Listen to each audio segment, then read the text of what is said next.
কেমন আছেন সবাই? আশা করি সবাই ভালো আছেন। নতুন একটা ব্লগে আপনাদেরকে জানাই অনেক অনেক স্বাগত। এই ভিডিওটা সম্ভবত শুক্রবারের ছিল নাকি শনিবারের আমার মনেও নাই। তো এই 2-3 দিন যাবতীয় এডিট করি আর করা হইতেছে না। তো ওই দিন সকালবেলা আমি হচ্ছে যে রুটি আর ডিম ভাজি করতেছি। রুটিটা হচ্ছে গোলা রুটি বানাই দিছি। ও তো ওই দিন বাসায় ছিল যেহেতু বন্ধের দিন ছিল। তো আমি মানে রুটি ডিম ভাজি খাইতে ইচ্ছে হইতেছিল। তো আবার রুটি বেলাবেলি করতেও আমার ইচ্ছে হইতেছে না। এর জন্য হচ্ছে যে আমি গোলা রুটি বানায় নিতেছি। আর গোলা রুটিটা আমি হচ্ছে যে কোনো প্রকার প্যানে কোনো তেল দেই নাই, কিন্তু যখন গোলাটা তৈরি করছি তখন অল্প একটু লবণ আর হচ্ছে যে অল্প একটু তেল দিয়া তারপর আর কি জল দিয়া গোলাটা তৈরি করছি। সময় নেওয়া করলে গোলা রুটি প্যানে কোনো তেল দেওয়ার প্রয়োজন পড়ে না, তাইলে সুন্দর হয় আর ফুলেও মানে খারাপ লাগে না, নরম তুলতুলে হয়, ওই রুটির মধ্যেই লাগে, আমার কাছে লাগে আর কি। এই যে দেখেন কি সুন্দর ফুলছে রুটিটা। তো আমি শেষে একটা ছোট্ট একটা রুটি বানাইছি আমার জন্য। তো এখন আমি প্যানে তেল দিব, কেন দিব? কারণ হচ্ছে ডিম ভাজবো, এর জন্য দিব। ডিম আমি রেডি করে রাখছিলাম, ধনিয়া পাতা কুচি, কাঁচামরিচ কুচি, পেঁয়াজ কুচি এইসব দিয়ে ডিম রেডি করে রাখছিলাম। এখন আমাদের নাস্তা রেডি, খাবো, খাওয়া কমপ্লিট। এখন ওর জন্য একটু গ্রিন টি করতেছি। ওরে তো গ্রিন টি খাওয়া আমি শিখাইছি, এখন ওর অনেক ভালো লাগে। প্রথম প্রথম ওর ভালো লাগতো না, কিন্তু এখন ও খায়, ওর ভালো লাগে। আর এইদিকে আমি তো গ্রিন টি খাইতে পারবো না, এর জন্য আমি হচ্ছে যে একটু লাল চাই করলাম। আর এই সরিষাগুলো অনেক দিন আগে মা দিছিল আমার এই সরিষাগুলা, তো ভাবলাম সরিষাগুলো একটু রোদে দিই। আর আজকে হচ্ছে সরিষা ইলিশ রান্না করব, এর জন্য আর কি সরিষাগুলো একটু রোদে দিলাম। তো অনেক দিনের হয়ে গেলে সরিষাগুলো কিন্তু তেতো লাগে সরিষা রান্না করলে, সরিষা বাটা দিয়ে কিছু রান্না করলে আর কি। তো এর জন্য একটু রোদে দেওয়া রাখছি। আর এই ইলিশ মাছটাও বের করে জলে ভিজায় রাখলাম। এখনও ঘর ঝাড়ু দেওয়া হয়েছে না, তো ভাবলাম এখন ঘরটা ঝাড়ু দেওয়া নেই।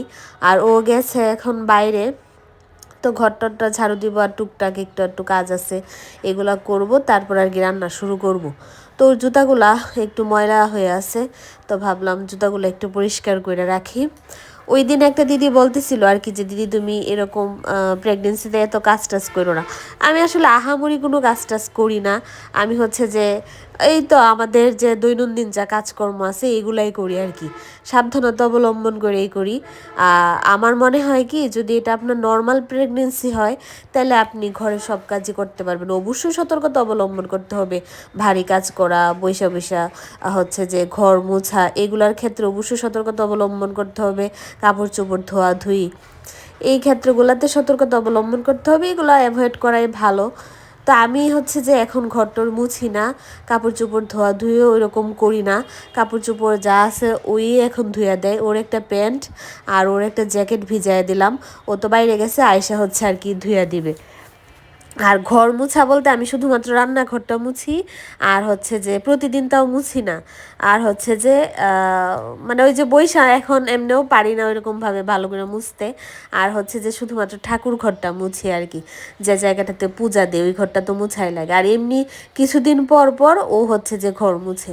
মফ আছে, কিন্তু মফ দেওয়া মুছতে গেলেও তো শরীরে অনেক প্রেশার দিতে হয়, নিচু হইতে হয়, তো আমি আর মফ দিয়েও মুছি না।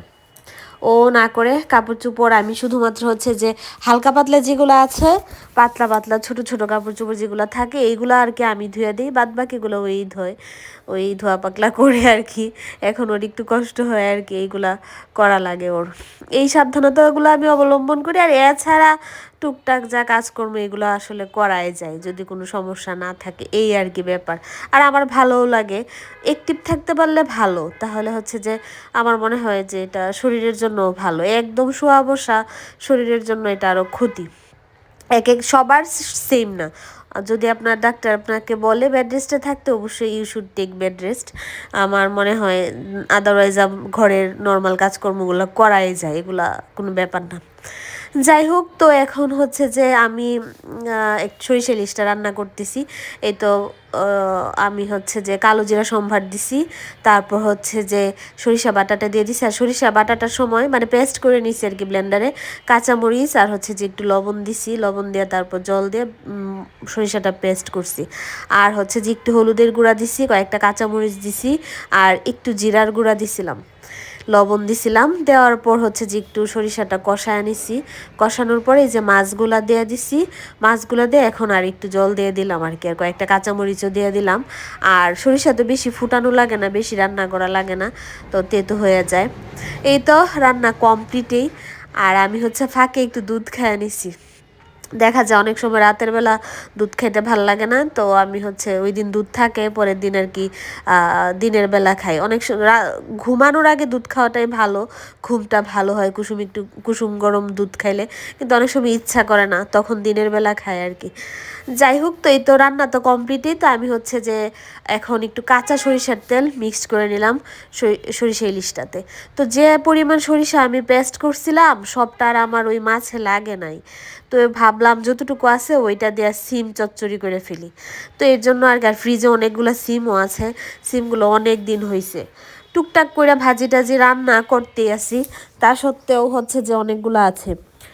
তো ভাবলাম একটু সিম চচ্চড়ি করে ফেলি, সরিষা বাটাটা যেহেতু আছে। তো এই তো কালো জিরা সম্ভার দিছি, কাঁচামরিচ আর হচ্ছে যে একটু হলুদের গুঁড়া আর দিছি, এটাতে আবার একটু মরিচের গুঁড়াও দিছি, আর একটু জিরার গুঁড়া দিছি, লবণ, তারপরে যে সরিষা বাটাটা দিয়ে দিছি। দেওয়ার পর একটু নাড়াচাড়া করে নামায় নিছি, অল্প একটু জলও দিছিলাম। ও আসছে বাসায়, আয়সা আবার বের হয়েছে, আরও কাজ আছে। আয়সা হচ্ছে যে ওই যে আমাদের ইউনিভার্সিটি ছিল, যার জন্য হচ্ছে যে ও এগুলো নিয়ে আসছে, নিয়ে এসে এখানে সাজাইছে আর কি। আর আমার জন্য ফুল নিয়ে আসছে, ফুল নিয়ে এসে আমাকে সে দিছে, উইশ করছে। আমি অনেক খুশি হয়েছি, আমার অনেক ভালো লাগছে, মানে স্পেশালি ফুলটা পাওয়ার পর আমার অনেক ভালো লাগছে। আমি না করছিলাম, কোনো কিছু করার দরকার নাই, কারণ এইবার তো সব কিছুই মানে সিচুয়েশনটাই অন্যরকম। গত বছর তো আমরা অনেক বড় করে করছিলাম বলতে আমাদের বাসা থেকে সব কিছু অ্যারেঞ্জ করা হয়েছিল, আমাদের রেজিস্ট্রি ম্যারেজ হয়েছিল আমাদের বাসায়। এইবার তো বন্ধের দিনেই ছিল, আমি ফিট থাকলে তাইলে তো হচ্ছে যে মানে জার্নি করতাম, ময়মনসিংহ যাইতাম, তো এইবার আর আমরা এগুলো সব স্কিপ করছি, বাসায়ই ছিলাম। মানে আমি জার্নি টার্নি করবো না, এর জন্য আর কি সব বাদ। যাই হোক, এখন আমরা খাওয়া দাওয়াটা করি, সবাই ভালো থাকবেন, টাটা।